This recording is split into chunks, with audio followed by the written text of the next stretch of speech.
Joining me right now, we have Matthew Dowd, senior MSNBC political contributor and former chief strategist for the Bush-Cheney campaign. Don Calloway, host of the Caucus Room podcast and CEO of Pine Street Strategies.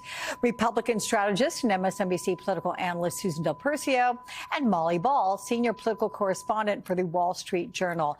Welcome to all of you. My big takeaway from what Kamala Harris just said, much of which we've heard on the trail before, she's mailed in her ballot. It is on its way to California. And sometimes you forget, right? Certainly she's a registered California voter, but I was thinking, hang on, you live in D.C. But anyway, so now we know that she's hoping, like many others, that the mail-in ballots will get to where they're going to.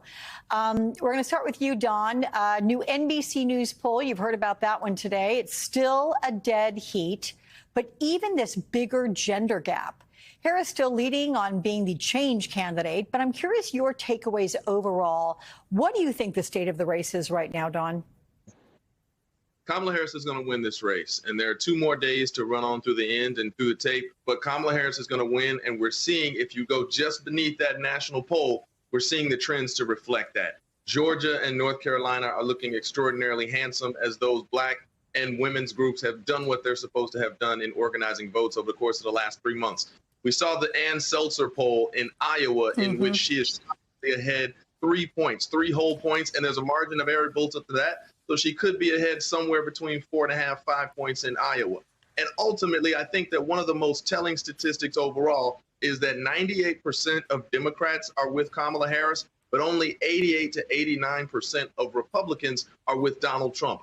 That margin is made up with middle-class suburban women who have decided that enough is enough, and they can't back the most obnoxious guy they knew from high school. And it was probably a bad idea for the Republicans to do so. I am very confident that Kamala Harris, she may struggle in Nevada and Arizona. She's going to pull out Michigan and Pennsylvania, and she'll be declared the winner within the next week of this election. Okay, well, duly noted. What about you, Molly, as we get back to this new poll out of Iowa that is certainly making big waves today?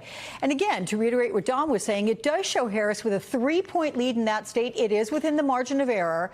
But talk about why this is such a big deal, and not just for Iowa.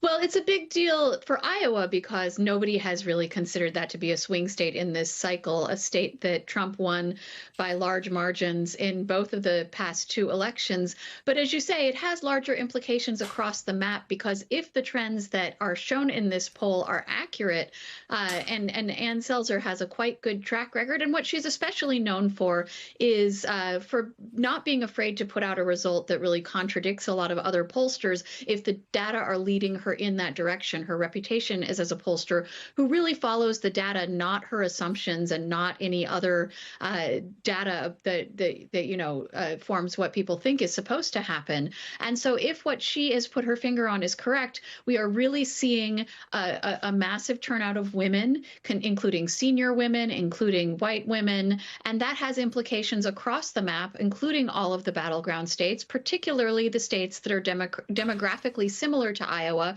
which would be those upper Midwest states, which would be those blue wall states of Pennsylvania, Michigan, and Wisconsin. I'm increasingly hearing confidence about that part of the map from Democrats who really feel that their ground game is going to put them over the top and that there is a hidden surge of women across the political spectrum, but particularly college-educated women and white women who are surging to the polls in part because of the threat to reproductive rights. So, Matthew, we are hearing it is a very different mood these days on Trump's plane. Instead of the Trump show, he and his team have become more subdued. They're focused on business. Do you think this seriousness is a good thing for Republicans, or does it show a lack of confidence? Well, I've always said, and having done 2 close campaigns in 2000 and 2004, both of which very close, is you can tell the status of the race by the mood in the headquarters and on the plane. And if everything was going as the Trump folks say it's going, that they're going to win and win all these states and win overwhelmingly and win the popular vote, there would be a different mood on the plane. I actually think they know what the impact of the Iowa poll is, and it's not so much Iowa. I still think she's going to have a difficult time winning Iowa, but subtract 5 points from her in Iowa. The fact that even if he's only ahead by 2 or 3 says a lot, not about just about Iowa, as said. And so that she caught. The interesting thing about Ann Seltzer is Ann Seltzer, more than anybody else in 2020, she caught the overestimation of Biden's support before anybody else did at the end. And she caught the surge of Donald Trump in 2016. And I think what she's done is she's caught, because of the way she polls, she doesn't model, she doesn't wait, she just accepts what she gets as data, and then it reflects. I actually think she's caught the surge, and she's caught the hidden Harris vote that other pollsters, including NBC, have missed. Yeah, I was watching Susan nod in agreement with everything you were saying there about that poll and the pollster herself. So I get to you now, Susan, because this all follows this Atlantic article detailing the ruthless, restless final days of Trump's campaign. And you have Tim Alberta writing that he noticed a sense of resignation among Trump staffers over this last week. And you contrast that, I mean, what we all saw with Harris on Saturday Night Live last night, emphasizing joy and energy. How do you interpret this, and how do you think voters might interpret it? Well, when it comes to the voters, when they see a poll like Iowa, it has another bonus, not just because everyone thinks that Harris may or may not win Iowa. I don't think she will, but it looks like she's surging, and people like to get on that bandwagon, if you will. It looks like she's winning. And one thing that you can tell from the mood on a plane, as Matt mentioned, or just even what you see in rallies, is the internal polling. You know, we see this public polling, but when you look at campaign polling, it's a different thing. And when you see what's tracking, it looks like Harris has the momentum to go forward.